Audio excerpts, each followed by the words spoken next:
In the heart of Tehran, Iranian President Masoud Pezeshkian has delivered one of his clearest and most defiant messages to date on the country's nuclear future.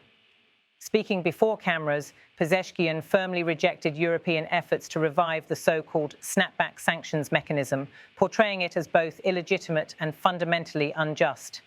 His remarks come as European powers extend an ultimatum to Iran: 1 month to re-engage in talks or face the re-imposition of sanctions lifted a decade ago under the landmark nuclear deal. The president's words carried weight not only for the Iranian people, but for a watching international community. The snapback refers to the automatic reinstatement of sanctions if Iran is deemed non-compliant with nuclear agreements. These sanctions, initially lifted under the 2015 Joint Comprehensive Plan of Action, JCPOA, had long strangled Iran's economy. For Pezeshkian, they symbolize the root of the nation's hardships. From the very start of his address, the president left no ambiguity. Masoud Pezeshkian declared, "We reject the snapback, automatic reinstatement of sanctions in case of non-compliance with an agreement." The line, brief and uncompromising, framed the rest of his remarks. For many Iranians, the statement touched a familiar nerve. Over the past decade, sanctions have touched nearly every facet of life, from rising prices of basic goods to restrictions on international banking, aviation, and even medical imports. By explicitly rejecting the legitimacy of snapback, Pezeshkian placed the burden of illegitimacy on Europe rather than on Iran. His comments come against the backdrop of renewed diplomatic tension. Earlier this month, the so-called E3, France, Germany, and the United Kingdom, formally notified Tehran that it had 30 days to demonstrate compliance with nuclear commitments or face the automatic reinstatement of sanctions under the United Nations framework. European leaders, already frustrated by Iran's enrichment of uranium beyond agreed limits, argued that Tehran was pushing the deal past the breaking point. Yet for Pezeshkian, the European position is riddled with contradictions.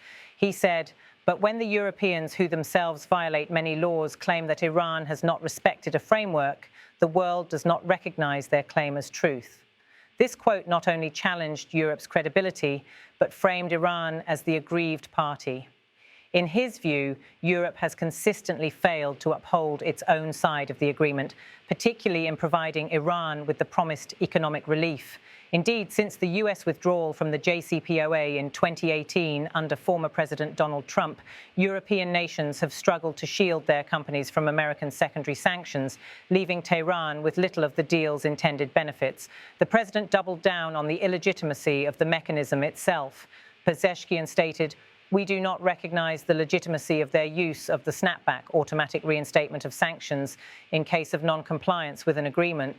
By framing snapback as unlawful, Pezeshkian cast Iran not as a defiant violator, but as a victim of double standards. To Tehran, the issue is not just about nuclear enrichment, but about sovereignty, fairness, and international trust. In other words, if Europe is allowed to bend rules while accusing others of violations, then the very foundation of agreements crumbles.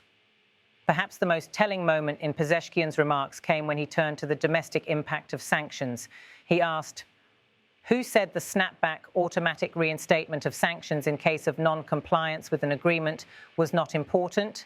Or that some say sanctions are not important, while in fact most of our problems are due to sanctions?" This admission speaks to the heart of Iran's crisis. While officials often portray sanctions as an external injustice, Pezeshkian directly linked them to Iran's daily struggles: inflation, unemployment, shortages, and declining purchasing power. His choice to acknowledge sanctions as central to the nation's problems is striking, especially in a political environment where leaders often deflect blame onto mismanagement or foreign interference. Iran's economy, though resilient in pockets, has suffered severely under years of sanctions. Oil exports, once the lifeblood of state revenue, have plummeted. International investors remain cautious. Meanwhile, the currency, the rial, continues to weaken against the dollar, fueling public frustration. By rejecting the snapback, Pezeshkian sought to send two messages simultaneously, one outward to Europe and the West, that Iran will not bow to pressure, and one inward to Iranians themselves, that their hardships are real, but that responsibility lies primarily with external forces. For Europe, the gamble is delicate. By offering Iran 1 month to negotiate, the E3 hope to prevent a total collapse of the nuclear framework, yet their leverage is limited. Tehran has grown increasingly close to Moscow and Beijing, both of whom oppose renewed sanctions and have sought to provide alternative economic lifelines. Diplomats in Brussels argue that without a firm line, Iran could push further toward weaponization, an outcome Europe cannot accept. But Tehran views Europe's moves as hollow threats, especially given the bloc's failure to protect Iran from US penalties in the past. The rejection of Snapback also resonates beyond Iran-Europe relations. In Washington, the Biden administration has cautiously supported European warnings while pursuing indirect talks with Tehran.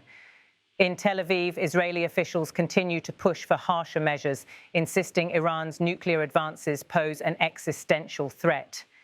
Meanwhile, Gulf Arab states watch with unease, aware that escalation could quickly spill across their borders. For Pezeshkian, the timing is also strategic. Domestically, his administration faces mounting criticism over the economy and political freedoms. By positioning himself as the defender of national dignity against foreign powers, he bolsters his standing among both hardliners and reformists who resent external dictates. The snapback provision was built into the JCPOA precisely as a safeguard. If any signatory believed Iran was in violation, they could trigger the reimposition of sanctions without a new UN Security Council vote. At the time, it was seen as a way to reassure skeptics that Iran could be held accountable. But over the years, the clause has become a flashpoint. Iran insists it has been used unfairly and inconsistently, while European powers argue it is necessary to prevent nuclear escalation. The US attempted to invoke Snapback in 2020, but the effort collapsed due to disputes over its legal standing after Washington had already exited the deal. Today, Pezeshkian's rejection reflects both continuity and change. Continuity in the sense that Iranian leaders have long criticized sanctions as unjust and destructive. Change in the sense that his tone suggested not just defiance, but a willingness to confront Europe's moral standing directly. Throughout his remarks, the president emphasized that sanctions are not a distant or abstract issue, but the daily reality of ordinary Iranians. By doing so, he reframed the nuclear dispute as a humanitarian struggle rather than a geopolitical chess game. The next month will prove decisive. If Iran continues to reject Europe's offer, the E3 are likely to push forward with Snapback, potentially unraveling what remains of the nuclear deal.